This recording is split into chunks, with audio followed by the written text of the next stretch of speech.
কি ব্যাপার এত আর্জেন্ট ডাকলে? কোনো এভিডেন্স পেয়েছো নাকি? হ্যাঁ ম্যাডাম, অনেক বড় কিছু পেয়েছি।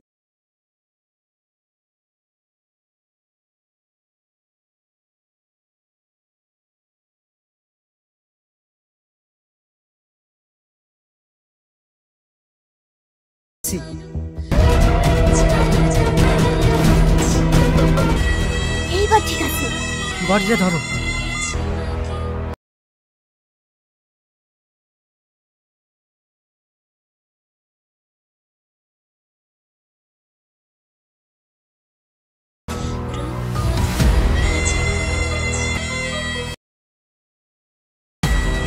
এইবার যদি সব প্ল্যান মাফিক চলে তাহলে ফাউন্ডেশনের 150 কোটি টাকা আমাদের।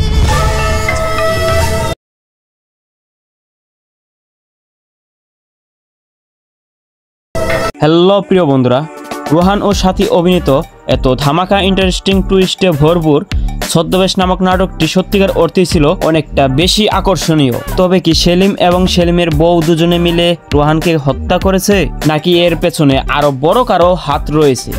কি ঘটতে চলেছে এত ধামাকা ইন্টারেস্টিং টুইস্টে ভরপুর ছদ্মবেশ নামক নাটকটির দ্বিতীয় পর্বটিতে? আর সেটি বিস্তারিত দেখতে এবং জানতে হলে অবশ্যই আমাদের পল্লীনগর টিভি চ্যানেলকে সাবস্ক্রাইব করে বেল আইকনটি অন রেখে সম্পূর্ণ ভিডিওটি ধৈর্য সহকারে দেখতে থাকুন। হ্যালো প্রিয় বন্ধুরা, আপনারা দেখেছিলেন রোহান এবং সাথীর ছোট্ট সংসারটি খুবই আনন্দে কাটতেছিল, কিন্তু এর মাঝেই নেমে আসে এক ভয়ঙ্কর অন্ধকার। রোহান সাথীকে খুবই ভালোবাসত, আবার অপরদিকে সাথীও রোহানকে খুবই ভালোবাসত। সাথী ছিল পুলিশ অফিসার, আর আরেক দিকে রোহান ছিল একটি ফাউন্ডেশনের মালিক, যেখানে কিনা গরিব দুঃখীদের এই ফাউন্ডেশন থেকে তাদের হেল্প করা হয় টাকা দিয়ে। গরিব দুঃখীদের টাকা দিয়ে চিকিৎসার ব্যবস্থা করে থাকে রোহান, কিন্তু কিছু খারাপ লোক রোহানের এই ফাউন্ডেশনকে দেখতে পারতো না। রোহানের এই ফাউন্ডেশন থেকে টাকা খাওয়ার ধান্দাও করে। তো বেশ কিছুদিন ধরেই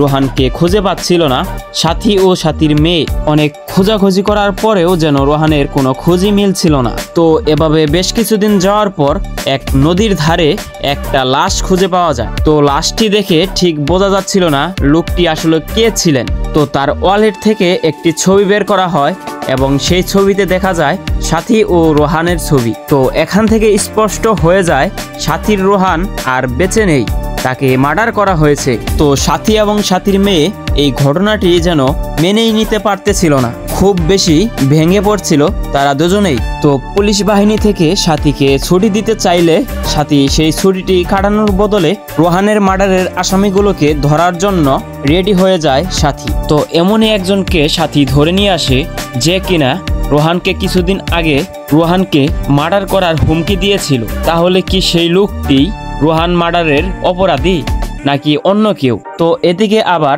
রোহানের ফোন ট্যাগ করে কিছু কল রেকর্ড বের করে আনে সাথী, যেখানে সেলিম কিছু টাকার জন্য রোহানের সাথে ঝগড়া করতেছিল এবং শেষ পর্যন্ত বলে তারা সামনাসামনি কথা বলবে। আর তারপর থেকেই রোহান নিখোঁজ। আর সাথে সাথে সেলিমের বাসায় চলে যায় সাথী সেলিমকে ধরে আনার জন্য, কিন্তু বাসায় গিয়ে দেখে সেলিম বাসায় নেই। 10-12 দিন ধরে সেলিমও নিখোঁজ। তো এভাবে যাচ্ছিল তাদের সময়। তারপর হঠাৎ করেই কিছু এভিডেন্স তারা বের করে আনে, যেখানে ভিডিও ফুটেজে দেখা যাচ্ছে সেলিম এবং সেলিমের বউ দুজনে মিলে রোহানকে নিজ হাতে খুন করেছে এবং পানিতে ভাসিয়ে দিয়েছে। তারপর সেলিম বলতেছিল এবার যদি সব প্ল্যান মাফিক চলে তাহলে রোহানের ফাউন্ডেশনের 150 কোটি টাকা তাদের। তাহলে কি সেলিম এবং সেলিমের বউ এ দুজনেই রোহানের হত্যাকাণ্ডের অপরাধী, নাকি এর পেছনে আরো বড় ধরনের কোনো হাত রয়েছে? হ্যাঁ প্রিয় বন্ধুরা, আপনারা ঠিক এইরকমটাই দেখেছিলেন এত ধামাকা ইন্টারেস্টিং টুইস্টে ভরপুর ছদ্মবেশ নামক নাটকটির প্রথম পর্বটিতে। আর যারা যারা এত ধামাকা ইন্টারেস্টিং টুইস্টে ভরপুর ছদ্মবেশ নামক নাটকটির প্রথম পর্বটি এখনও দেখেন নাই, তারা অবশ্যই এখনই গিয়ে মনের মতো টিভি চ্যানেল থেকে দেখে আসতে পারেন। তাহলে সাথী কি পারবে রোহান হত্যার অপরাধীদের ধরতে এবং তাদের শাস্তি দিতে?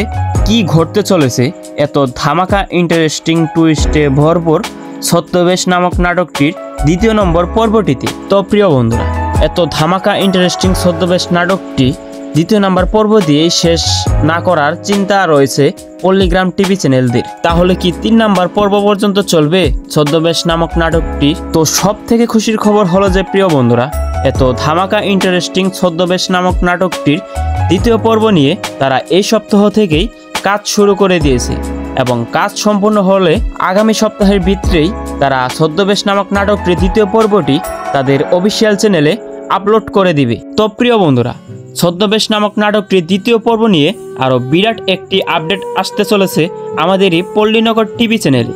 তাই দেরি না করে আমাদের পল্লীনগর টিভি চ্যানেলকে সাবস্ক্রাইব করে বেল আইকনটি অন করে রাখবেন, যাতে আমাদের নতুন ভিডিওটি সবার আগে পৌঁছে যায় আপনারই ফোনে।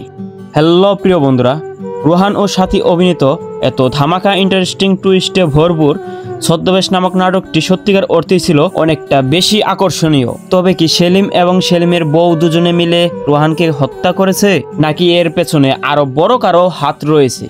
কি ঘটতে চলেছে এত ধামাকা ইন্টারেস্টিং টুইস্টে ভরপুর ছদ্মবেশ নামক নাটকটির দ্বিতীয় পর্বটিতে? আর সেটি বিস্তারিত দেখতে এবং জানতে হলে অবশ্যই আমাদের পল্লীনগর টিভি চ্যানেলকে সাবস্ক্রাইব করে বেল আইকনটি অন রেখে সম্পূর্ণ ভিডিওটি ধৈর্য সহকারে দেখতে থাকুন। হ্যালো প্রিয় বন্ধুরা, আপনারা দেখেছিলেন রোহান এবং সাথীর ছোট্ট সংসারটি খুবই আনন্দে কাটতেছিল, কিন্তু এর মাঝেই নেমে আসে এক ভয়ঙ্কর অন্ধকার। রোহান সাথীকে খুবই ভালোবাসতো, আবার অপরদিকে সাথীও রোহানকে খুবই ভালোবাসতো। সাথী ছিল পুলিশ অফিসার, আর আরেক দিকে রোহান ছিল একটি ফাউন্ডেশনের মালিক, যেখানে কিনা গরিব দুঃখীদের এই ফাউন্ডেশন থেকে তাদের হেল্প করা হয় টাকা দিয়ে। গরিব দুঃখীদের টাকা দিয়ে চিকিৎসার ব্যবস্থা করে থাকে রোহান। কিন্তু কিছু খারাপ লোক রোহানের এই ফাউন্ডেশনকে দেখতে পারতো না। রোহানের এই ফাউন্ডেশন থেকে টাকা খাওয়ার ধান্দাও করে। তো বেশ কিছুদিন ধরেই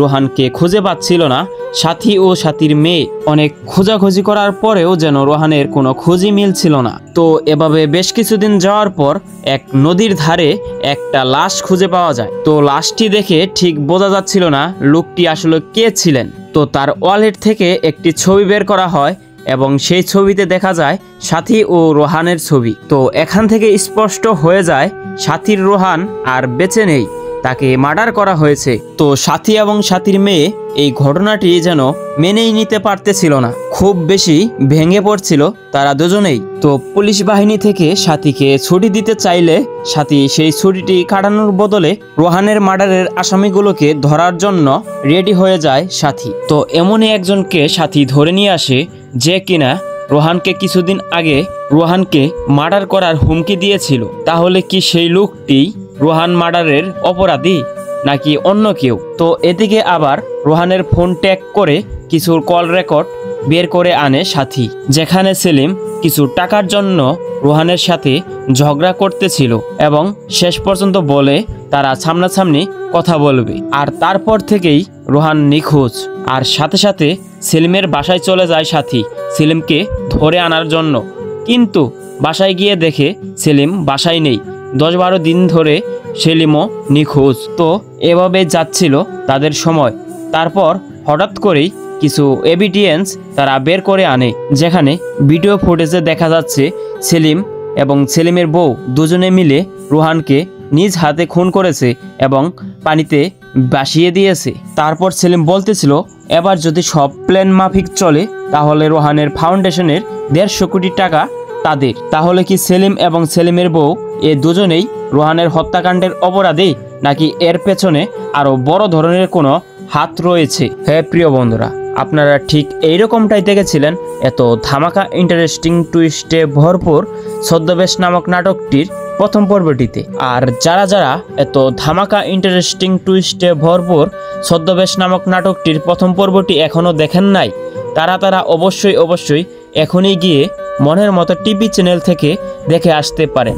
তাহলে সাথী কি পারবে রোহান হত্যার অপরাধীদের ধরতে এবং তাদের শাস্তি দিতে? কি ঘটতে চলেছে এত ধামাকা ইন্টারেস্টিং টুইস্টে ভরপুর ছদ্মবেশ নামক নাটকটির দ্বিতীয় নম্বর পর্বটিতে? তো প্রিয় বন্ধুরা, এত ধামাকা ইন্টারেস্টিং ছদ্মবেশ নাটকটি দ্বিতীয় নম্বর পর্ব দিয়েই শেষ না করার চিন্তা রয়েছে পল্লীগ্রাম টিভি চ্যানেলদের। তাহলে কি 3 নাম্বার পর্ব পর্যন্ত চলবে ছদ্মবেশ নামক নাটকটি? তো সব থেকে খুশির খবর হলো যে প্রিয় বন্ধুরা, এত ধামাকা ইন্টারেস্টিং ছদ্মবেশ নামক নাটকটির দ্বিতীয় পর্ব নিয়ে তারা এই সপ্তাহ থেকেই কাজ শুরু করে দিয়েছে এবং কাজ সম্পূর্ণ হলে আগামী সপ্তাহের ভিতরেই তারা ছদ্মবেশ নামক নাটকটির দ্বিতীয় পর্বটি তাদের অফিসিয়াল চ্যানেলে আপলোড করে দিবে। তো প্রিয় বন্ধুরা, ছদ্মবেশ নামক নাটকটির দ্বিতীয় পর্ব নিয়ে আরও বিরাট একটি আপডেট আসতে চলেছে আমাদেরই পল্লীনগর টিভি চ্যানেলে। তাই দেরি না করে আমাদের পল্লীনগর টিভি চ্যানেলকে সাবস্ক্রাইব করে বেল আইকনটি অন করে রাখবেন, যাতে আমাদের নতুন ভিডিওটি সবার আগে পৌঁছে যায় আপনারই ফোনে। হ্যালো প্রিয় বন্ধুরা, রোহান ও সাথী অভিনীত এত ধামাকা ইন্টারেস্টিং টুইস্টে ভরপুর ছদ্মবেশ নামক নাটকটি সত্যিকার অর্থেই ছিল অনেকটা বেশি আকর্ষণীয়। তবে কি সেলিম এবং সেলিমের বউ দুজনে মিলে রোহানকে হত্যা করেছে, নাকি এর পেছনে আরো বড় কারো হাত রয়েছে? কি ঘটতে চলেছে এত ধামাকা ইন্টারেস্টিং টুইস্টে ভরপুর ছদ্মবেশ নামক নাটকটির দ্বিতীয় পর্বটিতে? আর সেটি বিস্তারিত দেখতে এবং জানতে হলে অবশ্যই আমাদের পল্লীনগর টিভি চ্যানেলকে সাবস্ক্রাইব করে বেল আইকনটি অন রেখে সম্পূর্ণ ভিডিওটি ধৈর্য সহকারে দেখতে থাকুন। হ্যালো প্রিয় বন্ধুরা, আপনারা দেখেছিলেন রোহান এবং সাথীর ছোট্ট সংসারটি খুবই আনন্দে কাটতেছিল, কিন্তু এর মাঝেই নেমে আসে এক ভয়ঙ্কর অন্ধকার। রোহান সাথীকে খুবই ভালোবাসতো, আবার অপরদিকে সাথীও রোহানকে খুবই ভালোবাসতো। সাথী ছিল পুলিশ অফিসার, আর আরেক দিকে রোহান ছিল একটি ফাউন্ডেশনের মালিক, যেখানে কিনা গরিব দুঃখীদের এই ফাউন্ডেশন থেকে তাদের হেল্প করা হয় টাকা দিয়ে। গরিব দুঃখীদের টাকা দিয়ে চিকিৎসার ব্যবস্থা করে থাকে রোহান। কিন্তু কিছু খারাপ লোক রোহানের এই ফাউন্ডেশনকে দেখতে পারতো না। রোহানের এই ফাউন্ডেশন থেকে টাকা খাওয়ার ধান্দাও করে। তো বেশ কিছুদিন ধরেই রোহানকে খুঁজে পাচ্ছিল না সাথী ও সাথীর মেয়ে। অনেক খোঁজাখুঁজি করার পরেও যেন রোহানের কোনো খোঁজই মিলছিল না। তো এভাবে বেশ কিছুদিন যাওয়ার পর এক নদীর ধারে একটা লাশ খুঁজে পাওয়া যায়। তো লাশটি দেখে ঠিক বোঝা যাচ্ছিল না লোকটি আসলে কে ছিলেন। তো তার ওয়ালেট থেকে একটি ছবি বের করা হয় এবং সেই ছবিতে দেখা যায় সাথী ও রোহানের ছবি। তো এখান থেকে স্পষ্ট হয়ে যায় সাথীর রোহান আর বেঁচে নেই, তাকে মার্ডার করা হয়েছে। তো সাথী এবং সাথীর মেয়ে এই ঘটনাটি যেন মেনেই নিতে পারতেছিল না, খুব বেশি ভেঙে পড়ছিল তারা দুজনেই। তো পুলিশ বাহিনী থেকে সাথীকে ছুটি দিতে চাইলে সাথী সেই ছুটিটি কাটানোর বদলে রোহানের মার্ডারের আসামিগুলোকে ধরার জন্য রেডি হয়ে যায় সাথী। তো এমনই একজনকে সাথী ধরে নিয়ে আসে, যে কিনা রোহানকে কিছুদিন আগে রোহানকে মার্ডার করার হুমকি দিয়েছিল। তাহলে কি সেই লোকটি রোহান মার্ডারের অপরাধী নাকি অন্য কেউ? তো এদিকে আবার রোহানের ফোন ট্যাগ করে কিছু কল রেকর্ড বের করে আনে সাথী, যেখানে সেলিম কিছু টাকার জন্য রোহানের সাথে ঝগড়া করতেছিল এবং শেষ পর্যন্ত বলে তারা সামনাসামনি কথা বলবে। আর তারপর থেকেই রোহান নিখোঁজ। আর সাথে সাথে সেলিমের বাসায় চলে যায় সাথী সেলিমকে ধরে আনার জন্য, কিন্তু বাসায় গিয়ে দেখে সেলিম বাসায় নেই। 10-12 দিন ধরে সেলিমও নিখোঁজ। তো এভাবে যাচ্ছিল তাদের সময়। তারপর হঠাৎ করেই কিছু এভিডেন্স তারা বের করে আনে, যেখানে ভিডিও ফুটেজে দেখা যাচ্ছে সেলিম এবং সেলিমের বউ দুজনে মিলে রোহানকে নিজ হাতে খুন করেছে এবং পানিতে ভাসিয়ে দিয়েছে। তারপর সেলিম বলতেছিল এবার যদি সব প্ল্যান মাফিক চলে তাহলে রোহানের ফাউন্ডেশনের 150 কোটি টাকা তাদের। তাহলে কি সেলিম এবং সেলিমের বউ এ দুজনেই রোহানের হত্যাকাণ্ডের অপরাধী, নাকি এর পেছনে আরও বড় ধরনের কোনো হাত রয়েছে? হ্যাঁ প্রিয় বন্ধুরা, আপনারা ঠিক এইরকমটাই দেখেছিলেন এত ধামাকা ইন্টারেস্টিং টুইস্টে ভরপুর ছদ্মবেশ নামক নাটকটির প্রথম পর্বটিতে। আর যারা যারা এত ধামাকা ইন্টারেস্টিং টুইস্টে ভরপুর ছদ্মবেশ নামক নাটকটির প্রথম পর্বটি এখনও দেখেন নাই, তারা অবশ্যই এখনই গিয়ে মনের মতো টিভি চ্যানেল থেকে দেখে আসতে পারেন। তাহলে সাথী কি পারবে রোহান হত্যার অপরাধীদের ধরতে এবং তাদের শাস্তি দিতে? কি ঘটতে চলেছে এত ধামাকা ইন্টারেস্টিং টুইস্টে ভরপুর ছদ্মবেশ নামক নাটকটির দ্বিতীয় নম্বর পর্বটিতে? তো প্রিয় বন্ধুরা, এত ধামাকা ইন্টারেস্টিং ছদ্মবেশ নাটকটি দ্বিতীয় নাম্বার পর্ব দিয়ে শেষ না করার চিন্তা রয়েছে পল্লীগ্রাম টিভি চ্যানেলদের। তাহলে কি 3 নাম্বার পর্ব পর্যন্ত চলবে ছদ্মবেশ নামক নাটকটি? তো সব থেকে খুশির খবর হলো যে প্রিয় বন্ধুরা, এত ধামাকা ইন্টারেস্টিং ছদ্মবেশ নামক নাটকটির দ্বিতীয় পর্ব নিয়ে তারা এই সপ্তাহ থেকেই কাজ শুরু করে দিয়েছে এবং কাজ সম্পূর্ণ হলে আগামী সপ্তাহের ভিতরেই তারা ছদ্মবেশ নামক নাটকটির দ্বিতীয় পর্বটি তাদের অফিসিয়াল চ্যানেলে আপলোড করে দিবে। তো প্রিয় বন্ধুরা, ছদ্মবেশ নামক নাটকটির দ্বিতীয় পর্ব নিয়ে আরও বিরাট একটি আপডেট আসতে চলেছে আমাদেরই পল্লীনগর টিভি চ্যানেলে। তাই দেরি না করে আমাদের পল্লীনগর টিভি চ্যানেলকে সাবস্ক্রাইব করে বেল আইকনটি অন করে রাখবেন, যাতে আমাদের নতুন ভিডিওটি সবার আগে পৌঁছে যায় আপনারই ফোনে। তো প্রিয় বন্ধুরা, সেই পর্যন্ত ভালো থাকুন, সুস্থ থাকুন। দেখা হবে নেক্সট কোনো আরও একটি ভালো ভিডিও নিয়ে। ধন্যবাদ সবাইকে।